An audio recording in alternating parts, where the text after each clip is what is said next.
November 20, 1943. Tarawa Atoll, Gilbert Islands. Major Yoshio Oda stood in his reinforced concrete bunker, watching American landing craft approach the reef through his binoculars. The veteran Japanese officer who had helped fortify Tarawa's defenses over the past year, allowed himself a moment of satisfaction. The Americans were about to learn a very expensive lesson. "The tide is wrong," he reported to his superior Rear Admiral Keiji Shibasaki. "Their landing craft will ground on the reef. The Marines will have to wade 500 meters under fire. It will be a massacre." Shibasaki nodded confidently. Intelligence had confirmed that American Higgins boats drew 4 feet of water. The reef at low tide had only 3 feet. The mathematics were simple and brutal. American Marines would have to abandon their landing craft and wade chest-deep through hundreds of yards of water while Japanese machine guns, mortars, and artillery tore them apart. It would be worse than Gallipoli. It might stop the American offensive in the Central Pacific before it really started. What Major Oda saw next made him blink and look again, certain his eyes were deceiving him. Some of the American landing craft weren't stopping at the reef. They were crawling over it. Vehicles that looked like tracked boxes were climbing onto the reef, then continuing toward the beach, in the water. Driving in the water. That wasn't possible. Tanks couldn't swim. But there they were. Dozens of them. Ungainly, boxy vehicles churning through the surf, tracks throwing up spray, machine guns blazing, climbing over obstacles that should have stopped them cold. And they were carrying Marines.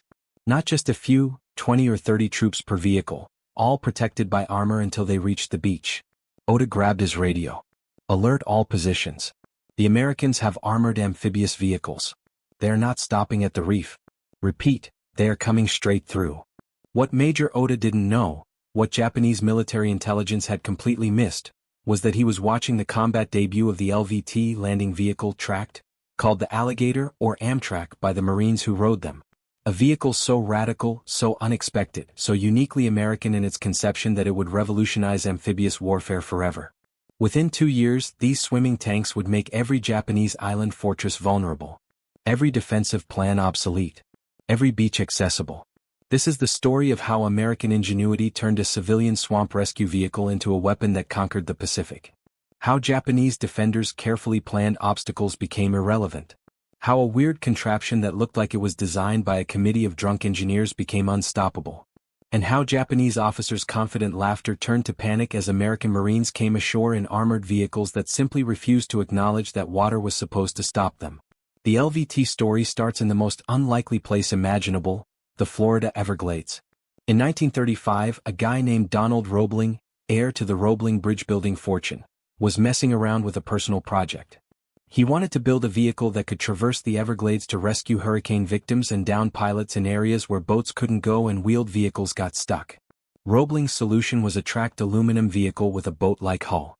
Tracks for traction on land and in mud, boat hull for flotation, aluminum to keep weight down. The first prototype looked absolutely insane, like someone had welded a bathtub to a tractor. But it worked. It could swim through water, crawl through mud, and drive on dry land. Not particularly well at any of those things, but it could do all three. The vehicle would have remained an obscure civilian curiosity except that Life magazine ran a feature on it in 1937. Someone at the Navy Department saw the article and had an epiphany. The Marine Corps had a problem. How do you get troops from ships to shore when the shore is defended? Landing craft could only go so far. Eventually, Marines had to jump out and wade through surf under enemy fire. It was slow, exposed, and deadly. But what if you had a vehicle that could swim from ship to shore, then drive right up onto the beach and beyond? What if Marines could ride in armored protection all the way to the beach, then dismount under cover? It was such a radical concept that most military planners dismissed it as impractical. But the Marine Corps, which had been studying amphibious warfare since the 1920s, recognized the potential. In 1940, the Marine Corps contacted Roebling and asked if his swamp vehicle could be militarized. Roebling initially said no. He was a pacifist who didn't want his invention used for war. But as war clouds gathered and Hitler conquered Europe, Roebling changed his mind. If war was inevitable, he wanted to help American troops survive it. Working with Marine Corps engineers, Roebling redesigned his civilian vehicle into the LVT-1. It was 21 feet long, 10 feet wide, weighed about 15,000 pounds, and could carry 18 troops plus a crew of 3. Power came from a Lincoln Zephyr V12 engine producing 120 horsepower, barely adequate for the vehicle's weight, but enough to push it through water at 6 miles per hour and across land at 15 miles per hour. The LVT-1 looked weird as hell. Imagine a rectangular box made of aluminum, sitting on tracks with a giant transmission hump running down the middle. The tracks were unique, W-shaped cleats that cupped water when swimming, providing propulsion. On land, these same cleats bit into soil. The whole thing looked like a piece of industrial equipment that had gotten lost on its way to a construction site. Marine officers who saw the first LVTs in 1941 had mixed reactions. Some immediately grasped the potential. Others thought it was a ridiculous contraption that would never work in combat. The vehicle was slow, lightly armored, if you could even call aluminum sheet armor, and mechanically complex. It seemed to violate every principle of military vehicle design. But the Marines were desperate for a solution to the amphibious assault problem, so they ordered 200 LVT-1s to experiment with. These were delivered in 1941-42 and issued to specialized units for testing and training. By the time of the Guadalcanal invasion in August 1942, the Marines had a handful of LVTs available, used primarily as cargo carriers rather than assault vehicles. The real game-changer came with the LVT-2, introduced in 1943. This version had better armor, a more powerful engine, improved tracks, and could carry more troops. More importantly, production ramped up dramatically. American factories were producing hundreds of LVTs monthly by mid-1943, with production increasing throughout the war. The Japanese had no idea any of this was happening. Their intelligence about American amphibious capabilities was focused on landing craft, Higgins boats and similar vessels. Nobody in Japanese military intelligence imagined that the Americans were mass-producing armored swimming vehicles. Why would they? Such vehicles were militarily impractical, too expensive, too complex. No rational military would invest in them. That assessment would prove catastrophically wrong. The Japanese defensive strategy for their Pacific Island empire was actually pretty brilliant on paper. Japan had captured thousands of islands and atolls across the Pacific. They couldn't heavily fortify all of them, so they focused on strategic locations, places that controlled sea lanes, provided air bases, or protected critical territories. These fortified islands became incredibly tough nuts to crack. Japanese engineers would survey an island's approaches, identify likely landing beaches, and create killing zones. Concrete bunkers with interlocking fields of fire. Artillery zeroed in on beach approaches. Machine gun positions covering every meter of beach. Underwater obstacles, mines, and barriers to stop landing craft. The plan was elegant. Let the Americans come ashore in landing craft that would get stuck on reefs or beaches. While Marines waded through surf carrying heavy equipment, Japanese defenders would massacre them with pre-registered fire. Even if some Marines made it ashore, they'd arrive disorganized, without heavy weapons, and could be counterattacked before they established a beachhead. This strategy had worked for centuries. Amphibious assaults were supposed to be the hardest military operation. The defender has every advantage: prepared positions, clear fields of fire, the enemy exposed and disorganized. History was full of failed amphibious assaults. Gallipoli, Dieppe, countless others. The Japanese expected their island fortresses to be impregnable. Rear Admiral Keiji Shibasaki, commanding Tarawa's defenses, was so confident that he made a famous boast: "A million men cannot take Tarawa in 100 years." His confidence was based on geography and mathematics. Tarawa's beaches were protected by a coral reef that extended 500 to 1,000 yards offshore. At low tide, there were only 2 to 3 feet of water over the reef. American landing craft drew 4 feet. They'd get stuck and Marines would have to wade in under fire. It was geometric certainty. What Shibasaki didn't know was that the Marines had 125 LVTs allocated for the Tarawa assault. Not enough to carry the entire assault force, but enough to get the first waves ashore in armored vehicles that could drive right over the reef he was counting on to protect his defenses. The Battle of Tarawa began on November 20, 1943. It was a bloodbath. The Marines took over 3,000 casualties in 76 hours of fighting. But the LVTs were the reason the Marines got ashore at all. The first 3 assault waves rode LVTs over the reef and onto the beach. The 4th wave and beyond, in conventional landing craft, got stuck exactly as Shibasaki had planned. Those Marines had to wade 500-plus yards under murderous fire, and casualties were catastrophic. But by the time the 4th wave was getting slaughtered at the reef, the first 3 waves were already ashore, establishing footholds, knocking out bunkers, and creating space for follow-on forces. The LVTs made the difference between a failed assault and a successful, if costly, invasion. Corporal James Houston, riding an LVT in the first wave, described the experience. "We're in this floating box, engines screaming, tracks churning water, spray everywhere. Bullets are pinging off the armor, sounds like rain on a tin roof. Then we hit the reef and this thing just climbs right over it like it's a speed bump. We're still in the water but we're moving toward the beach. The Japs are shooting the hell out of us but we're protected, we're moving, we're alive. We hit the beach, drop the ramp, and we're out and fighting before the Japs can shift their fire. That Amtrak saved my life, no question." The Japanese defenders were completely unprepared for vehicles that could climb over the reef. Their defensive plan assumed Marines would dismount at the reef and wade in. Instead, armored vehicles were delivering troops directly to the beach. Machine gun fire that should have been ripping through exposed Marines was bouncing off aluminum armor. Artillery set to hit the reef was falling behind the LVTs as they drove past. Major Oda, commanding a sector of Tarawa's defenses, reported the situation in increasingly desperate radio messages. His reports, later recovered from Japanese records, showed his confusion and growing panic.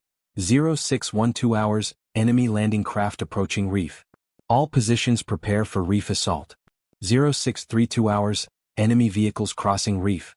Request artillery on vehicles in water.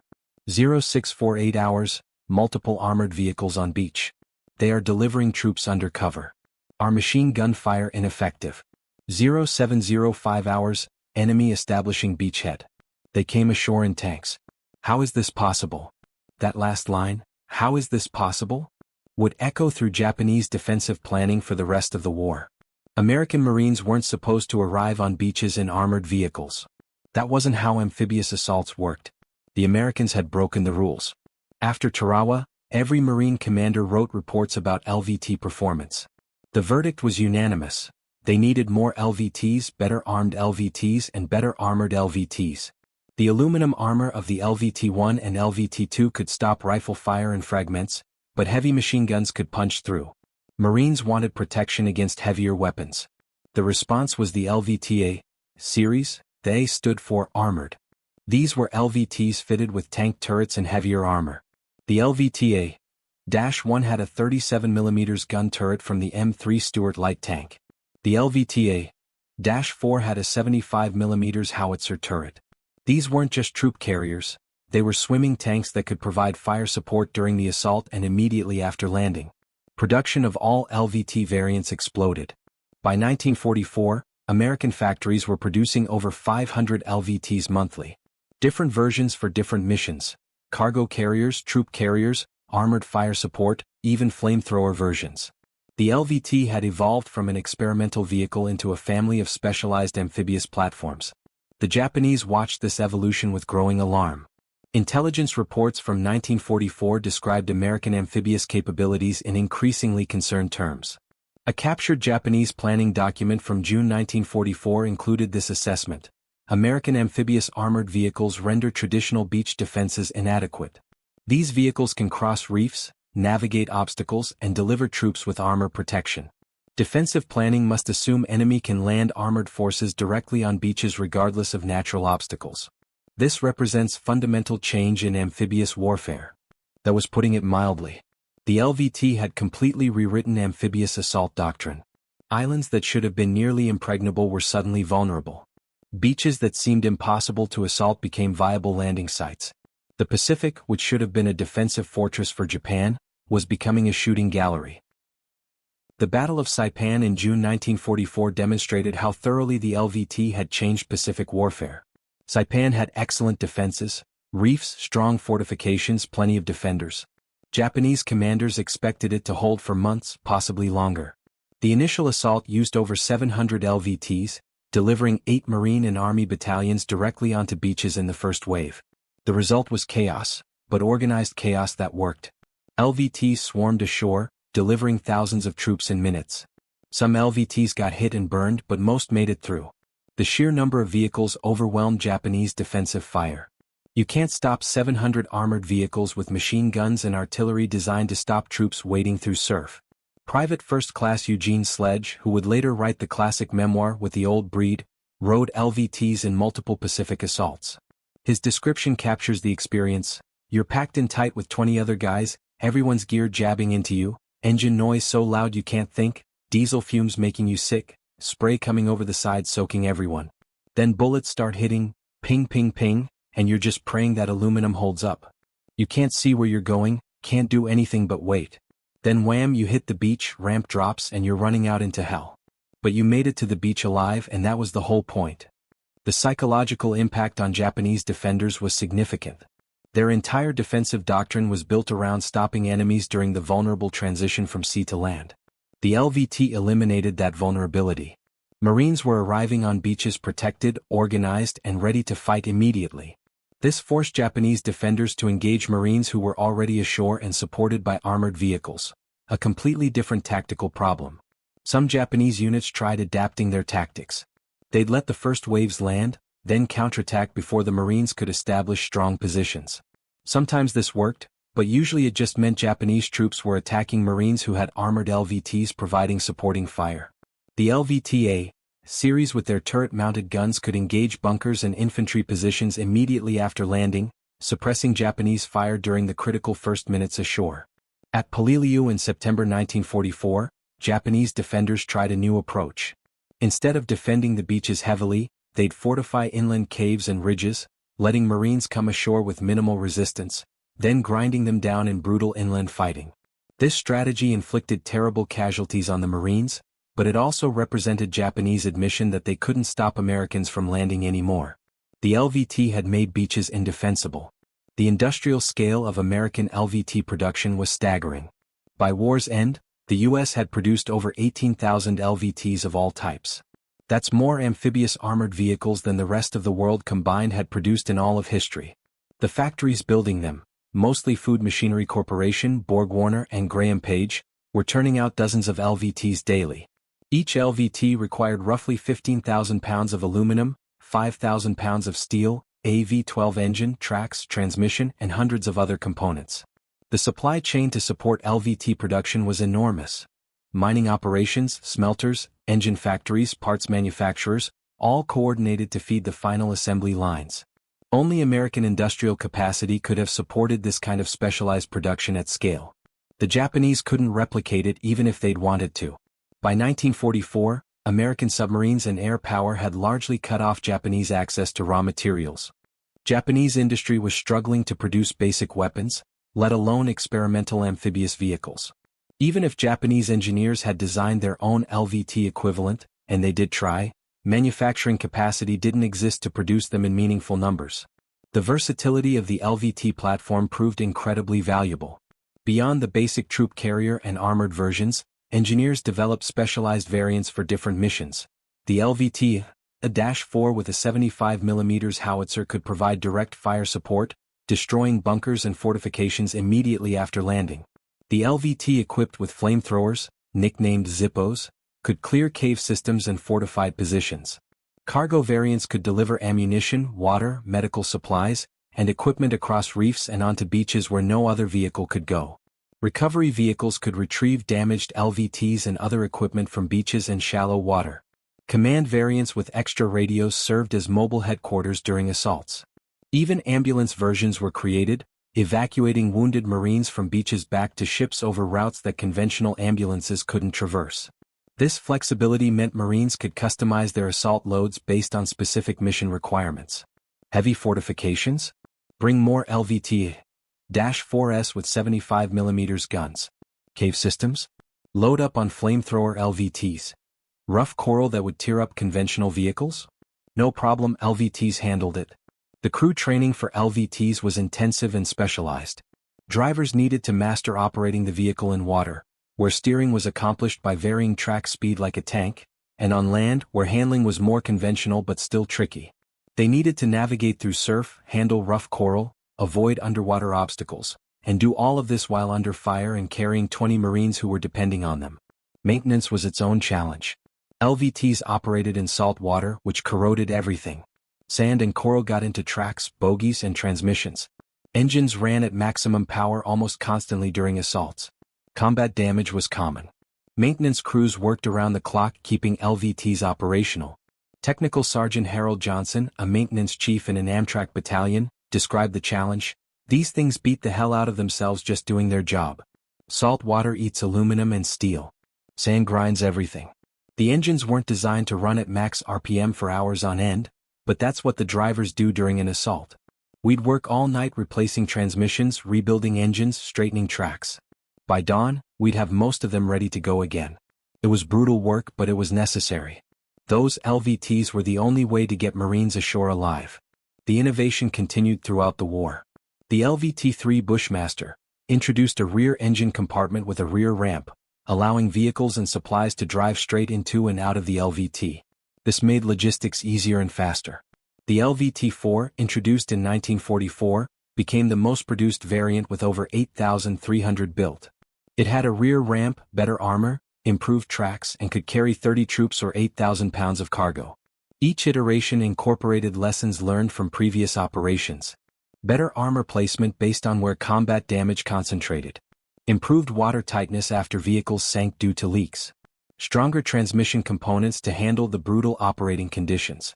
The LVT evolved rapidly because the Marines were using them constantly and reporting what worked and what didn't.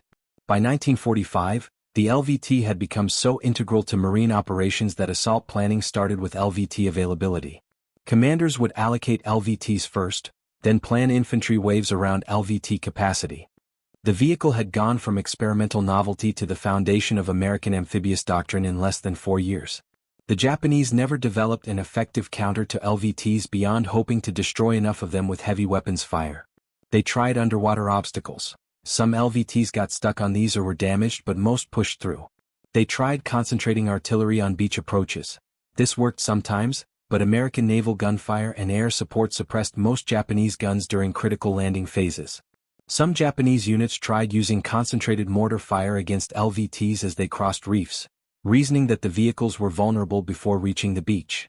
This tactic had limited success.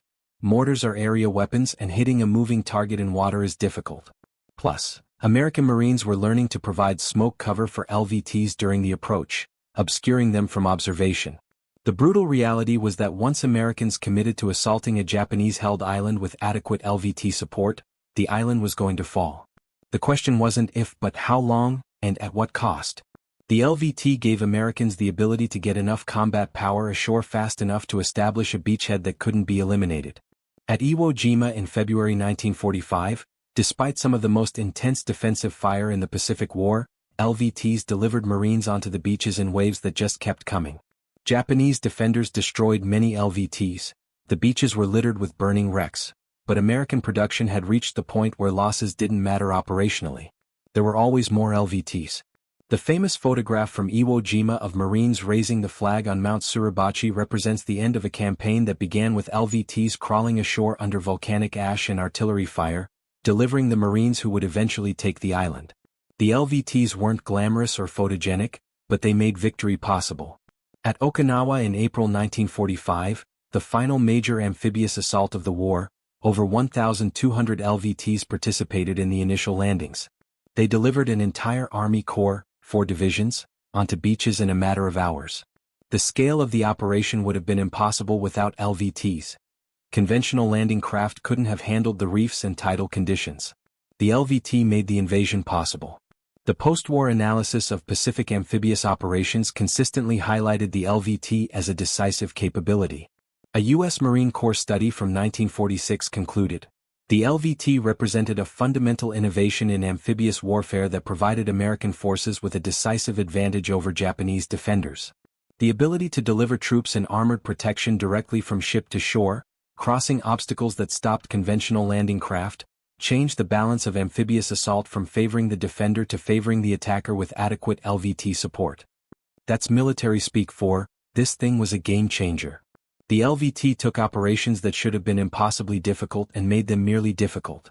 It reduced American casualties by getting Marines ashore faster, with armor protection, and supported by direct fire weapons from the armored variants. It's impossible to calculate exactly how many American lives the LVT saved, but the number is certainly in the thousands, possibly tens of thousands. The Japanese perspective on LVTs was captured in interrogations of prisoners and examination of captured documents. A common theme was shock at American industrial capacity and innovation. Japanese officers recognized that the LVT concept was brilliant but couldn't understand how Americans could build thousands of them so quickly. One captured Japanese colonel, interrogated after the fall of Manila in 1945, gave this assessment: the swimming tanks were surprising but not impossible to counter. What was impossible to counter was the number of them. We would destroy 10 or 20 and 50 more would appear. American factories must run day and night producing these machines. How can we compete with such industrial power? Every island we fortified, they would attack with more of these vehicles than we had defenders. The mathematics were impossible. That colonel understood the real issue.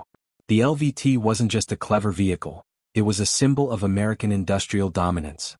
The ability to design, test, produce, and field thousands of specialized military vehicles while simultaneously fighting a two-ocean war demonstrated capabilities that Japan couldn't match. The cultural dimension is worth examining too. The LVT embodied American approaches to military problems. Identify the problem, engineer a solution, mass-produce it, and deploy it aggressively. No worrying about whether it was elegant or perfect, just whether it worked. The LVT wasn't pretty, wasn't sophisticated, and had plenty of flaws. But it solved the amphibious assault problem well enough to be decisive.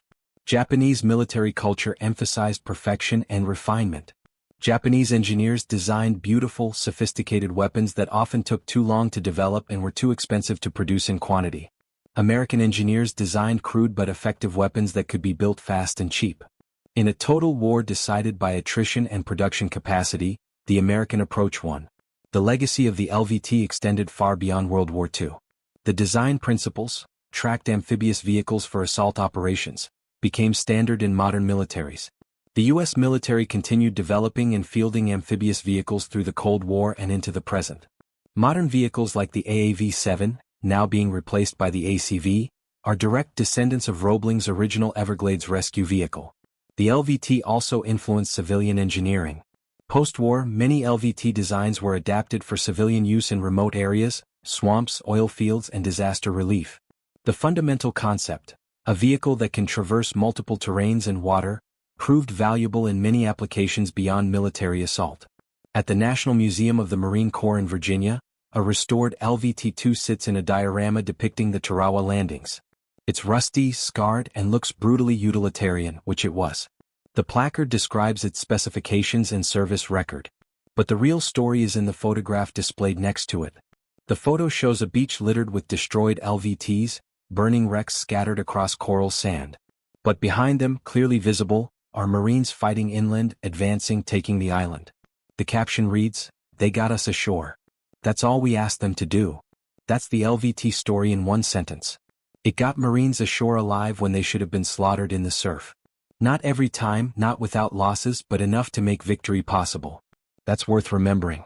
The Japanese officers who scoffed at reports of American amphibious tanks in 1943 weren't stupid or arrogant. Swimming tanks were militarily impractical. They violated established doctrines.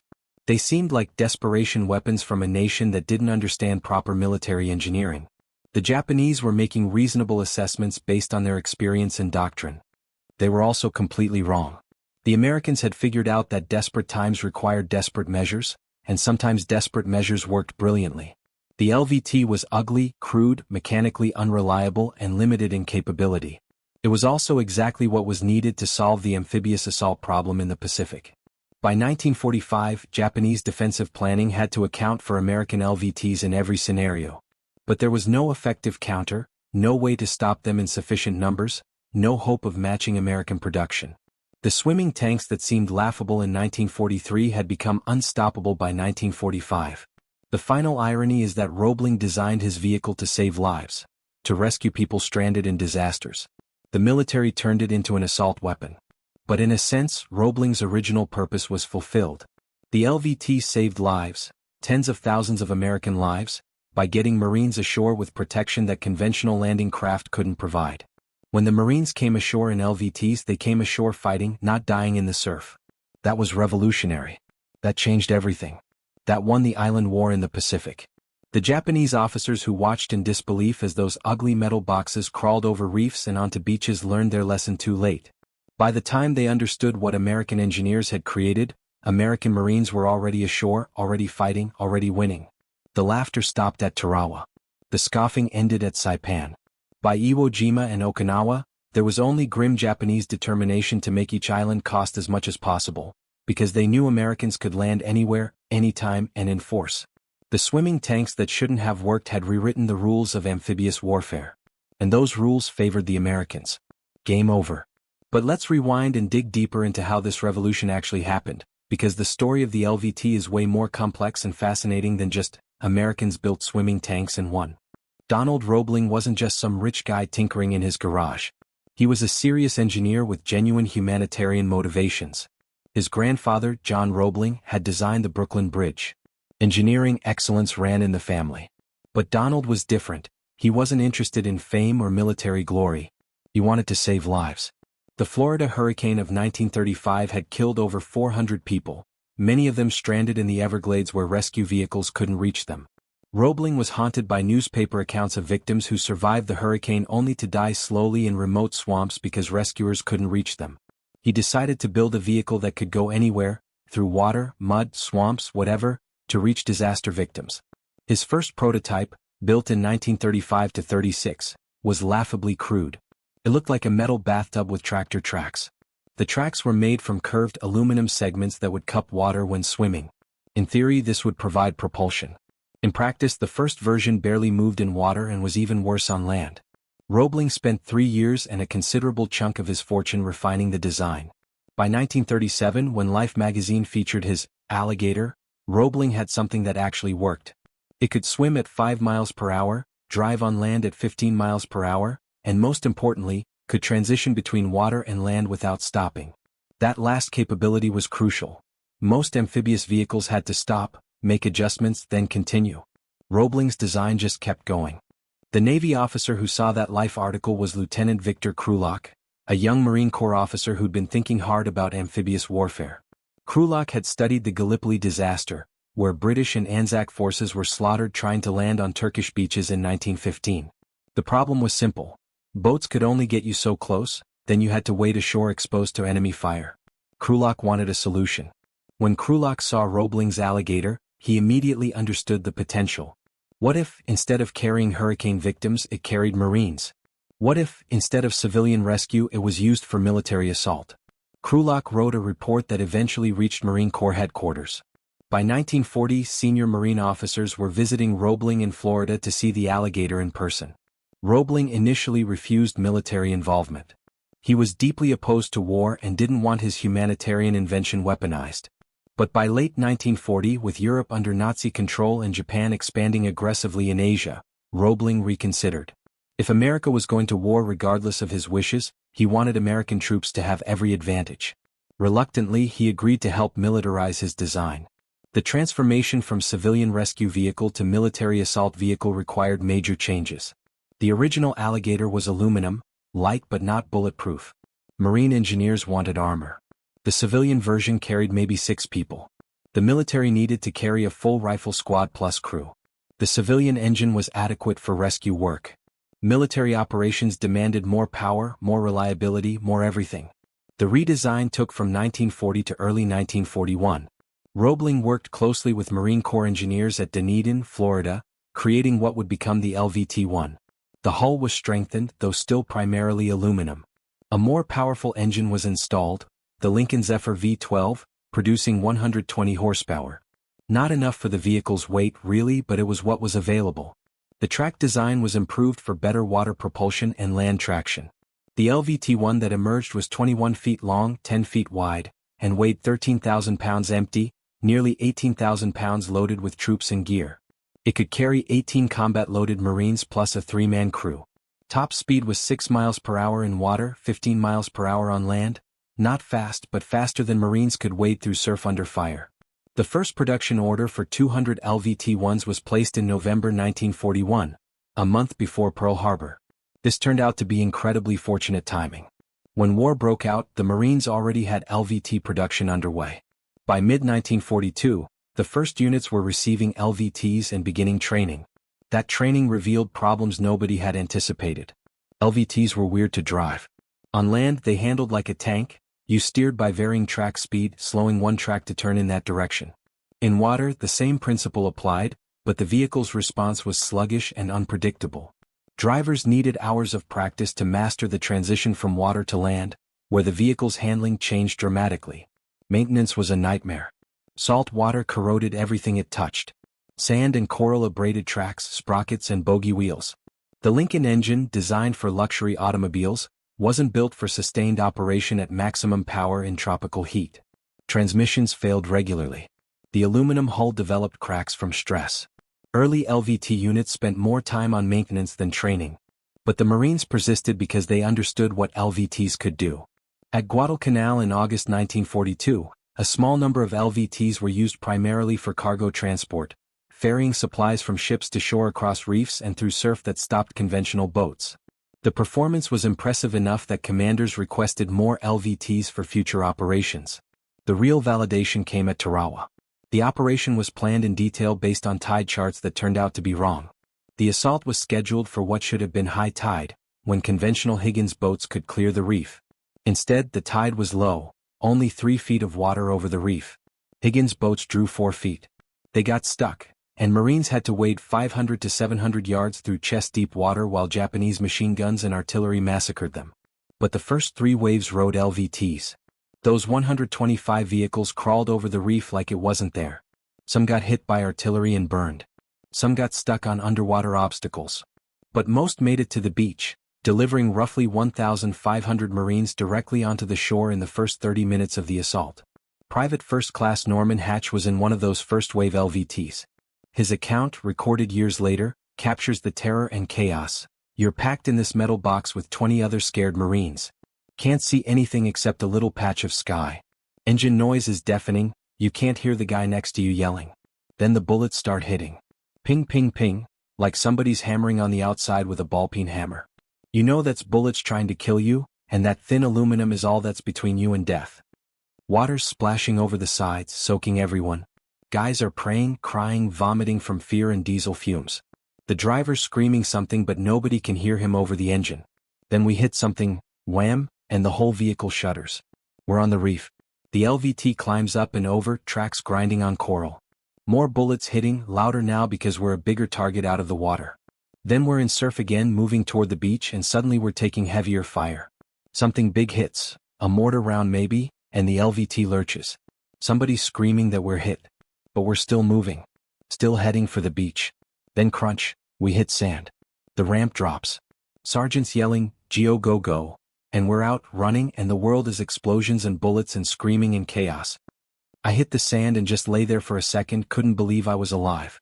Looked back and that LVT was already backing off the beach to get another load. That aluminum box full of diesel fumes and terror had gotten me across that reef alive. I owe my life to whoever designed that thing. That experience was repeated 125 times in the first waves at Tarawa. Not all LVTs made it. Japanese fire destroyed or damaged about 35 LVTs during the assault. But the survivors delivered critical combat power onto beaches fast enough to establish footholds before Japanese defenders could concentrate their counterattacks. The fourth wave and beyond, riding conventional Higgins boats, wasn't so lucky. Those Marines had to wade through the killing zone the LVTs had bypassed. Casualties in the 4th through 6th waves were catastrophic. Some units lost 50% or more of their strength before reaching the beach. The contrast was stark and undeniable. LVTs saved lives. After Tarawa, every Marine commander's after-action report included the same recommendation: more LVTs. Not just more of them, but better armed and better armored. The LVT-1 and LVT-2's aluminum armor stopped rifle bullets and fragments, but .50 caliber machine guns could punch through. Japanese 37mm and 47mm anti-tank guns could destroy LVTs easily at close range. Marines wanted protection against heavier weapons. The solution was the LVT-A series, the A for armored. But these weren't just LVTs with thicker armor. They were swimming tanks with real firepower. The LVT-A-1 mounted a turret from the M3 Stuart light tank, with a 37mm gun and 2.30 caliber machine guns. Later versions mounted 75mm howitzers. These vehicles could provide direct fire support during the landing and immediately after, suppressing Japanese bunkers and strongpoints. The evolution of LVT armor is a story of constant iteration based on combat experience. The LVT-1 had minimal armor, just thick aluminum sheet. The LVT-2 added some steel reinforcement around the crew compartment. The LVT-3 and LVT-4 had genuine armor plate protecting vital areas. The armored LVT-A Series had tank-level armor on the front and turret, though the hull sides remained vulnerable to save weight. Each iteration incorporated painful lessons. After several LVTs at Tarawa caught fire from tracer rounds igniting fuel, later versions had better fire suppression and fuel tank protection. After LVTs were disabled by hits to the engine, later versions had armored engine covers. After troops were wounded by fragments coming through vision ports, later versions had redesigned ports with better protection. The production ramp-up was quintessentially American. Throw money and industrial capacity at the problem until it's solved. Food Machinery Corporation (FMC) in California was the primary manufacturer. By mid-1943, FMC's Lakeland plant was producing 50 LVTs weekly. By late 1943, that had doubled to 100 weekly. By mid-1944, production hit 150-plus LVTs per week across multiple factories. This wasn't easy manufacturing. Each LVT required precision fabrication of the hull, assembly of complex track systems, installation of engines and transmissions, and extensive testing before delivery. These weren't simple vehicles. They were more complex than tanks in some ways. Yet American industry was cranking them out by the hundreds, month after month. The workforce building LVTs was largely female by 1943 to 44, as men were drafted or enlisted. Women who'd never seen a welding torch were building amphibious assault vehicles to exacting military specifications. The quality control was remarkable, failure rates were low, and vehicles performed reliably in combat despite being built largely by workers with minimal experience. Martha Wilson worked at the FMC plant from 1943 to 45, building LVT-4s. Her interview from the 1990s provides insight into the manufacturing process. We worked 10-hour shifts 6 days a week. My job was welding hull seams. Had to be perfect. Any leak in the vehicle could sink with Marines inside. The pressure was incredible. Every morning, the foreman would read casualty reports from the Pacific. Marines dying on beaches. Then he'd say, "The LVTs you build might save their lives. Make them perfect." And we did. We knew Marines were depending on what we built. I welded thousands of seams over 2 years. Never had one failure that I know of. That's what we all felt, responsibility. These weren't just vehicles. They were life rafts for Marines assaulting beaches. You didn't screw around with that. The logistics of getting LVTs across the Pacific was its own epic story. Each LVT weighed 16 to 18 tons depending on variant. They were too big to fit many per ship. Specialized LSTs, landing ship tank, could carry 12 to 15 LVTs, depending on configuration. 4 major operations requiring hundreds of LVTs, dozens of LSTs were needed just to transport the vehicles. Then there was maintenance. LVTs didn't handle long sea voyages well. Salt spray corroded aluminum. Engines needed to be preserved for storage. Tracks had to be inspected for damage. At forward bases like Guadalcanal, Saipan, and later Okinawa, Marine engineers established LVT maintenance depots where vehicles could be overhauled between operations. Technical Sergeant Raymond Jacobs ran an LVT maintenance depot on Saipan in 1944 to 45. His unit serviced LVTs for multiple operations, including Tinian, Guam, and Iwo Jima. His description of the work is illuminating. LVTs came back from operations beat to hell. Combat damage, bullet holes, shell fragments, sometimes burned. Plus normal wear, tracks worn out, engines shot, transmissions failed. Our job was to rebuild them fast because the next operation was always weeks away. We'd strip damaged LVTs for parts. Anything salvageable went into supply. Engines were swapped out, transmissions rebuilt, tracks replaced. Hull damage was patched or cut out and replaced. We worked 24/7 when a big operation was coming. I personally rebuilt maybe 200 LVTs over 18 months. Marines would come by sometimes, thank us for keeping their rides running. That meant everything to us. The tactical evolution of LVT employment was constant throughout the war. At Tarawa, LVTs were used primarily to get the first waves ashore. At Kwajalein in January 1944, LVTs were used more aggressively, with armored LVTs providing covering fire for troop-carrying LVTs. At Saipan in June 1944, LVTs were integrated into the entire assault plan. Every assault wave rode LVTs with specialized variants assigned specific missions. By Iwo Jima in February 1945, LVT operations had become incredibly sophisticated. The assault plan called for 68 waves of LVTs delivering Marines over several hours. Armored LVT -4s would provide direct fire support. LVT-4s would deliver assault troops. LVT-5s with 75mm guns would engage fortifications. Specialized LVTs would deliver flamethrower teams, engineers with demolitions and command groups. The Japanese defending Iwo Jima knew LVTs were coming and prepared accordingly. They positioned artillery to target LVTs on the beaches. They created extensive minefields. They built obstacles designed to trap or damage LVTs. Yet despite all these preparations, the LVTs got Marines ashore. Not easily, many LVTs were destroyed but successfully. Corporal Edward Hartman rode an LVT onto Iwo Jima's Red Beach 1 in the fourth wave. His account describes the intensity. The beach looked like hell. Burning LVTs everywhere, black smoke, explosions, Marines running and falling. Our LVT hit the beach hard, wham, and we're out, running through volcanic sand that's like running in loose gravel. Can't get traction, falling down, getting up, running again. Behind us, our LVT takes a direct hit, artillery round right in the troop compartment. Thank God we'd gotten out. The thing just explodes, pieces flying everywhere. That could have been us 10 seconds earlier. The LVT got us to the beach alive. Once we were off, it was up to us to survive. The casualty rate among LVT crews was often higher than among the Marines they carried. Crews stayed with their vehicles, shuttling wave after wave of troops and supplies ashore. They made multiple trips through the killing zone. Some LVT crews made 5 or 6 runs before their vehicle was destroyed or too damaged to continue. Others were killed or wounded on their first run. The Medal of Honor citation for Private First Class Hector Cafferata, who fought at Iwo Jima, mentions that he helped rescue LVT crewmen from a burning vehicle under fire. This wasn't unusual. Marines and LVT crews looked out for each other. The crews got Marines ashore. Marines returned the favor when crews were in trouble. The flamethrower LVT variants deserve special mention because they were terrifying weapons. The LVT-4 equipped with the Navy Mark I flamethrower could project burning napalm 100 yards. The flame jet was visible as an orange stream arcing toward targets. Japanese defenders in caves and bunkers faced a choice: stay inside and be incinerated or come out and be shot. Marines called them Zippos, after the cigarette lighter, and Japanese defenders absolutely hated them.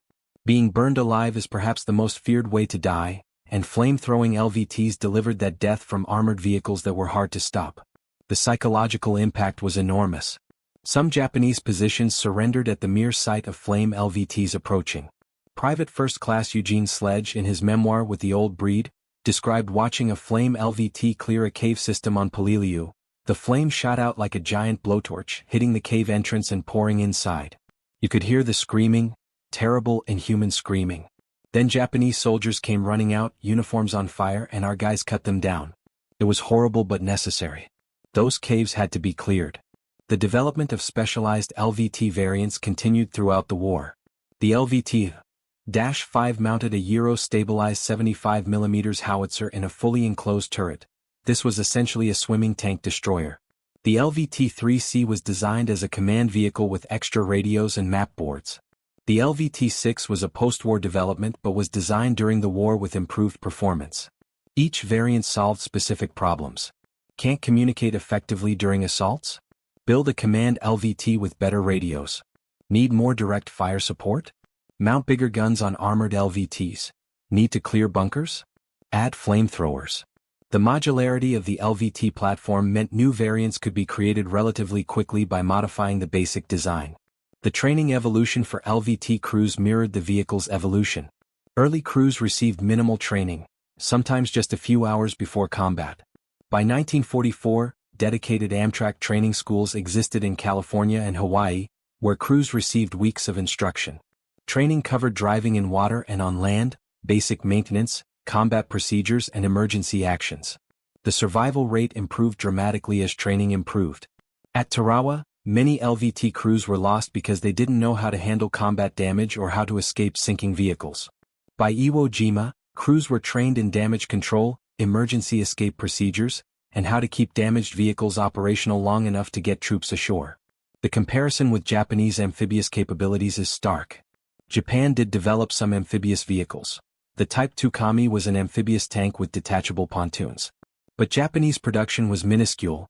Only about 180 Kamis were built during the entire war. Japanese amphibious doctrine relied primarily on conventional landing craft and barges, which meant Japanese troops faced the same exposure problems American Marines had solved with LVTs.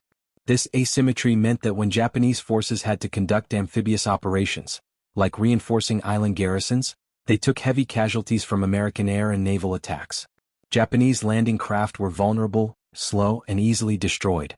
American LVTs, while not invulnerable, were faster, better armed, and better armored than anything Japan fielded. The strategic implications of this capability gap were enormous. Americans could assault any island they chose, land enough force to establish a beachhead, and sustain operations regardless of Japanese defenses.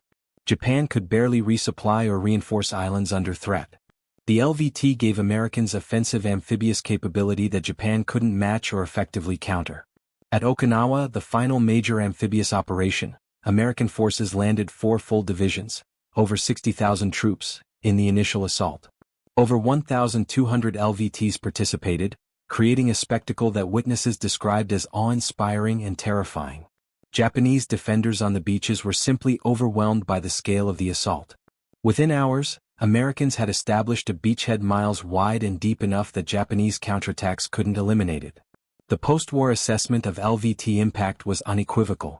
A Marine Corps study concluded that LVTs reduced American casualties by an estimated 30 to 40% compared to what casualties would have been using only conventional landing craft. Over the course of the Pacific Island campaigns, that translates to tens of thousands of American lives saved. The human cost of developing and fielding LVTs was significant too. Donald Roebling never recovered from seeing his humanitarian invention used as a weapon of war. He became increasingly reclusive after the war, haunted by the knowledge that his vehicle, designed to save lives, had been used to take them. He died in 1959, a brilliant engineer who had helped win a war but never reconciled with that role. The factory workers who built LVTs, the maintenance crews who kept them running, the Navy sailors who transported them across the Pacific, the training instructors who taught crews how to use them, all were part of the LVT story. The vehicle itself was just metal and machinery. The real story was the people who created, built, maintained, and operated them under impossible conditions. At the National World War II Memorial in Washington, D.C., there's no specific monument to LVT crews or the vehicle itself. But in the Pacific Theater section, there's a bronze relief showing Marines landing on a beach. If you look closely, you can see the boxy shape of an LVT in the background, half in water, half on sand, ramped down, Marines running off. It's easy to miss if you're not looking for it. That's somehow appropriate. The LVT was never glamorous, never got the glory that fighters and bombers received. It was a tool doing a job, saving lives by getting Marines ashore alive. The crews weren't looking for glory either. They just wanted to do their job and survive. Many didn't. Those who did rarely talked about their service, considering it just part of the war effort. But their contribution was decisive. Without the LVT, the island-hopping campaign that brought American forces to Japan's doorstep would have been impossible. Every island would have been another Tarawa, another bloodbath at the water's edge. American casualties would have been exponentially higher. The war might have lasted years longer. The Japanese officers who scoffed at American swimming tanks learned their lesson in the hardest way possible. They watched their carefully prepared defenses become irrelevant as American vehicles simply bypassed obstacles that should have stopped them. They saw their beach defenses overwhelmed by armored vehicles delivering troops faster than Japanese guns could kill them.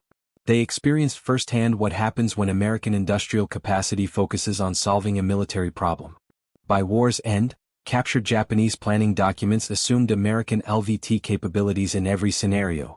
But there was no counter, no solution, no way to stop them in sufficient numbers.